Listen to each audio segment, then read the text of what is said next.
Hey everybody, ABC 10 meteorologist Brenden Mincheff here with another storm update. I feel like I've done one almost every day so far this year, but we've had back-to-back storms, and so here we are with yet another one on the horizon. Let's talk about it. But first, let's talk about that wind we saw on Saturday night. My goodness, it was loud. Sacramento International Airport and Sacramento Executive both saw 63-mile-per-hour wind gusts. Orangevale, 61-mile-an-hour wind gusts.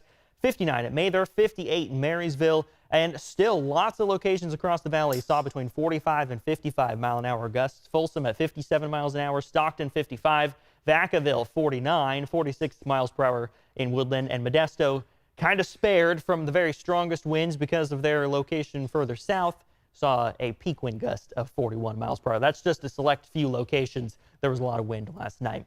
Taking a look at the calendar this year, it's rained every day so far this year. Of course, still with a little bit more rain expected later on this evening. This number is not final, but so far at Sacramento Executive, it's just over 3/10 of an inch. So total to date, not counting what has fallen on January 8th, is over 2 inches, almost 2 1/4. The average to date for the month of January is 8/10. We are way above that right now with still a lot of rain to come over the next 10 days.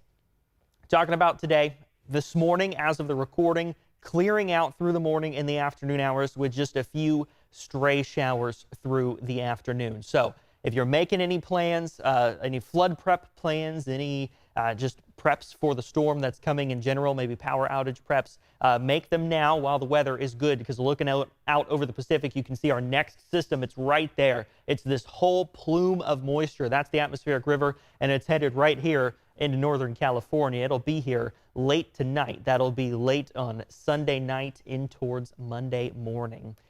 Talking about current temps this morning in the 50s. Highs are only going to be in the middle to upper 50s today. Still dealing with a lot of cloud cover. Might feel a little bit sticky at times because of the moisture, but still lots of cloud cover. Some spotty showers and maybe some brief breaks in the clouds to see some sunshine. That's what your afternoon is going to look like. High of about 57 in Sacramento, 60 in Fairfield, 59 in Elk Grove, 57 Stockton, 57 Modesto, 56 in Jackson, 51 in Placerville, 35 in South Lake Tahoe for your Sunday, and 35 in Truckee as well. Wind gusts through much of the afternoon are going to be not so bad, only 15 to 20 miles an hour or so. Once we get into the evening hours, much like what we saw Saturday night into Sunday, those winds are going to start to ramp up. So this is Sunday at 9 p.m. You're going to see those wind gusts now 25 miles per hour plus in the San Joaquin Valley, and then strengthening. This is now midnight on Monday. Gusts 25 to 35 across the valley. Peak wind gusts happening a little bit later on, though. This will be between about midnight and 4 a.m. or so. That's when we'll start to see those 45 to 55 mile an hour wind gusts yet again, and that'll continue through the morning commute, where I'm looking at 35 to 45 mile an hour gusts. Not quite as long duration of an event necessarily in terms of those winds, expected to die down right after sunrise or so on Monday morning, but still it's going to be another very windy night. Local power outages, again, possible. Down trees, down power lines, branches, debris in the road, all possible with those winds that are expected to come in with this next storm. But by Monday, 10 a.m., most of those winds now in the Sierra and not in the valley. So again, maybe not quite as long duration of a high wind event, but still it is going to be quite windy out there. Talking about Futurecast now, as we work through the afternoon on Sunday, very spotty showers. Again, that's really all I'm expecting for Sunday, along with that cloud cover, maybe a few breaks in the clouds to see a little bit of sunshine. That'll be about it for your afternoon. So a relatively uneventful Sunday afternoon. That's a good thing. But once we get into the evening hours, this Sunday at 8 p.m., we're starting to see that rain build in from the west as that next storm system arrives. And by Monday at 3 a.m., with the peak winds, we're going to be seeing very heavy rain building in as well, and that heavy rain is going to stick around through the Monday morning commute and pretty much through much of the day on Monday as well. Notice not quite as much snow. Those snow levels are going to be pretty high, above about 7,000, 7,500 feet. So even at times on Monday, in fact, potentially for most of the day on Monday, those passes, the highest peaks and passes through the Sierra on 80 and 50, might be seeing rain, not even some snow on Monday. It might be an entire rain event through the daytime on Monday. That means more instantaneous runoff. That means more flooding for areas downstream in the foothills and in the valley.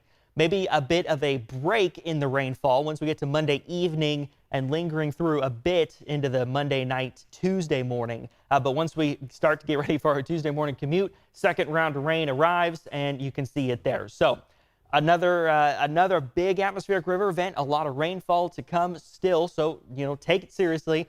Don't just say it's another storm. It's like what we saw this weekend. No, this is going to be a lot more rainfall in the neighborhood of 2 to 5 inches potentially across the valley, with those higher amounts closer to the foothills.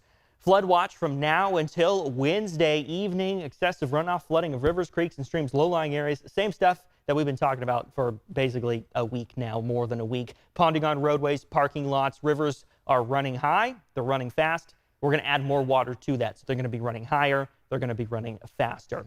Also, though, a chance of some thunderstorms. So for Sunday, just a general risk for thunderstorms in the area. You see green there. We'll call that the low risk, the level 0, if you will. But for Monday, level 1 marginal, not quite for the valley, but for the central coast there. Again, level 1, the big deal is going to be the heavy rain, the lightning, and the wind as well. Hail, not really much of a factor necessarily, but still could see some Ps or so. In terms of tornadoes, though, a few spin-ups are possible, especially as these storms make their way to the coast. So, again, a thunderstorm event potentially for Monday and into Tuesday as well. The bigger deal is definitely the rainfall. Level 3, moderate risk for excessive rainfall. That means a 40 to 70% chance of seeing flash flooding somewhere in the red.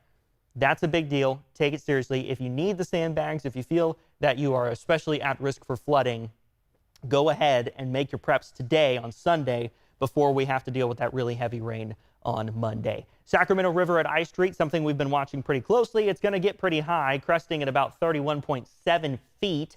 The record high is 30.7 feet. Still a ways to go before we get there. Lots of questions about this. We got an answer. The Department of Water Resources, they will open the Sacramento Weir if and when this gauge reaches 29.87 feet and is expected to continue rising. This meets all of those criteria. It is definitely expected to get above that 29.87 mark and rise even further. So I would expect to see the Sacramento Weir open maybe Monday. We'll see. We'll keep an eye on that. But again, lots of people asking that question. Yes, it is expected to be opened because we are expected to reach the criteria to open the Sacramento Weir.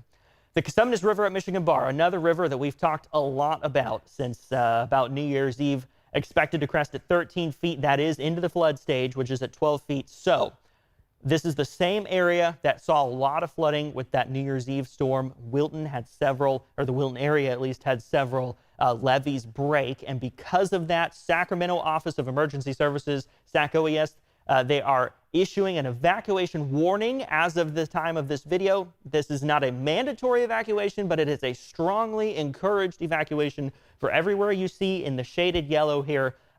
Again, this is the same areas that were dealing with that flooding the first storm around, the first time we had that major flood event. Same areas because they haven't been able to do any work on the levees. Levees are broken and we're adding a lot more water to it. So if you're in this area, very, very, very strongly encouraged to leave before the water starts to rise. The first time around, the water rose very fast. It cut off a lot of the evacuation routes. Don't wait. Don't wait for that water to rise. It will rise, I promise you, so don't wait for it. Get out before it happens. Talking about evacuating, here's some things you should have if you are leaving, and even if you're not leaving, it's good to have these anyway for preparing for a flood. Bottled water doesn't have to be in plastic bottles that you buy from the store. It can be in reusable bottles, canteens, anything like that, as long as it'll stay clean and able to be used for drinking. Non-perishable food, canned food, breakfast bars, protein bars, anything like that, that's non-perishable. Keep that with you. That's good to have. Batteries and a first aid kit. Always good to have a first aid kit, even when it's bright and sunny outside, right?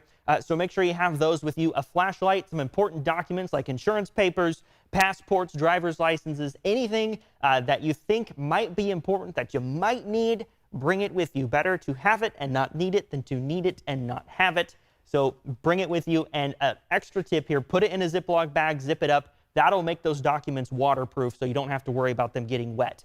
Fill up your car with gas or charge it to its fullest. This way, if you need to evacuate, you don't have to worry about not having enough range on your vehicle to get out of the danger zone. And then bring things for your kids and your pets as well. Don't forget about them. Maybe that's a comfort blanket, comfort stuffed animal for kids and or pets. So just make sure you have those as well. The first few things on this list, also very good for power outages. Bottled water, non-perishable food, batteries, first aid kit, flashlight. Again, good for power outages. We've had a lot of those because of the winds that we had last night, and those winds are expected to return with the next system. So if you're watching this, make sure you have these things. When you go to bed tonight, put a flashlight on your nightstand just in case you lose power. If you need to get up to go to the restroom in the middle of the night, or you wake up in the morning, you don't have power, you'll be able to see with that flashlight. You don't have to go reaching for it in the dark. Winter storm warning from now until 4 in the morning on Tuesday. For everywhere you see in pink, this is going to be heavy snow, 4 to 6 feet of snow expected above 6,000 feet. 55-mile-an-hour wind gusts will make whiteout conditions very, very likely for much of I-80 and US 50. Difficult travel as well. Remember, though, these snow levels are going to be fluctuating between about 5,000 and 7,500 feet. So it might not be snowing the entire time of this warning, but it is expected that there will be a lot of snow during the time of this warning. Again, 4 to 6 feet above 6,000 feet. It can be difficult sometimes with these warm atmospheric river events to really pinpoint how high or low the snow levels will be, because even just a few degrees in temperature change can make a big difference in snow levels, thousands of feet. So keep that in mind. We'll do our best with that, but again, 4 to 6 feet of snow expected above 6,000 feet. As we look ahead now, 8 to 14 days, January 15th through January 21st, Climate Prediction Center says it will very likely be wetter for Northern California. You can see that there, that dark circle, very likely wetter. So still not really seeing an end to the rainfall until we look out a bit further. Once we get closer to February, the end of January, start of February, actually looks like we might see some high pressure building in over the west coast. That would help to cut off the flow of that atmospheric river into Northern California. Something to keep an eye on. That is still more than 2 weeks out, so lots can change in that time. But there are some hints that way down the road, we're looking at the end of this rainy pattern. But for now, even over the next 2 weeks, looks like we are going to be much wetter than average. Over the next 10 days, lots of rain icons still to come, potentially some thunderstorms even Monday and Tuesday, as we talked about earlier. Maybe a bit of a break between storms on Wednesday, then another storm arrives by the time we get to the end of the week, and then this coming weekend as well. And so next Saturday, Sunday, another storm is likely to make its way through. So make your flood preps now, make your power outage preps now, because winds are going to be strong again. Thank you for watching. I know we've done a lot of these, not just myself, but all the meteorologists here at ABC 10. Thank you for watching. Thanks for tuning in and trusting us with the forecasts here. It's been a busy time in the Weather Center, let me tell you what. But yeah, as long as there's rain out there, as long as the storms are track, we'll be here keeping an eye on it for all of you guys. Thanks for watching. Be sure to stay with ABC 10 for the very latest news and weather, especially when it comes to these winter storms.